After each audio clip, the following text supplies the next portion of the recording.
এর আগেও কিন্তু সেই হাওড়া বয়েজ টিম নিয়ে এসো রানারটা ভর্তি হয়েছিল, চ্যাম্পিয়ন তো কিন্তু এখন পর্যন্ত যায়নি। সেই আক্ষেপটা কিছু থাকবে? ছেলেদেরকে ওইটাই বোঝাই যে এই মাঠে আসছি এবং ফাইনাল অব্দি দুবার এলাম, কিন্তু ফাইনালে এসে জিততে পারলাম না, ওইটা একটা কষ্টের ব্যাপার। ওইটা মানে চেষ্টা করবো এক না এক বছর আমরা এবারে চ্যাম্পিয়ন হয়ে যাবো এবং নিজেদের ছেলেদের নিয়ে আসবো আর নিজেদের ছেলেদের নিয়ে চ্যাম্পিয়ন হওয়ার চেষ্টা করবো। যাই হোক, নিজেদের ছেলে মানে ব্যাপারটা ঠিক বোঝা মানে আমাদের এখান থেকে যারা আমরা একসাথে খেলি বা আমরা টিম হিসাবে টিম বলে যায়, এটাকে ফ্যামিলি বলে যায়। আমরা বাড়িতে অতক্ষণ থাকি না যতক্ষণ আমরা নিজেরা বাইরে সবাই একসাথে থাকি। তো আমরা চেষ্টা করবো এই ছেলেদের নিয়ে বেশি করে ভালো খেলা এবং খেলার এবং জেতার চেষ্টা করি।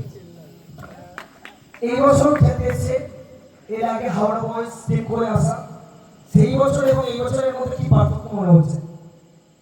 প্রত্যেকটা বছর আমি আসি এই মাঠে কিছু না কিছু নতুন দেখতে পারি, ইমপ্রুভমেন্ট হচ্ছে প্রত্যেকটা বছর। মানে আমরা অতটা এক্সপেক্ট করিনি যে একটা প্লাস্টিক বল টুর্নামেন্ট গুলো আমাদেরকে মানে এত বড় প্ল্যাটফর্ম দেবে, তোমরা আছো বলে বা এরকম আরো কমিটি খেলা চালায় বলে আমরা মানে নিজেরা ভাবতে পারছি যে খেলাটা কোন জায়গায় চলে গেছে। আমরা এক্সপেক্ট করিনি যে খেলাটা এত মানে বড় জায়গায় চলে যাবে। বা বাকি প্লেয়ারদেরও বলি যে যেরকম সবাই খেলছে মানে পিছনে, এবং আমরা চেষ্টা করবো আমাদের দিক দিয়ে নিজেদের বেস্ট দেওয়ার এবং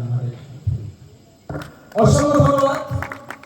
এটাই কিন্তু আমরা চাই, সুন্দর গ্রাউন্ড, সুন্দর পরিবেশ আমরা করবো, খেলোয়াড়রা তাদের বেস্টটা দেবেন এবং মহলটাকে গরম করবেন অবশ্যই।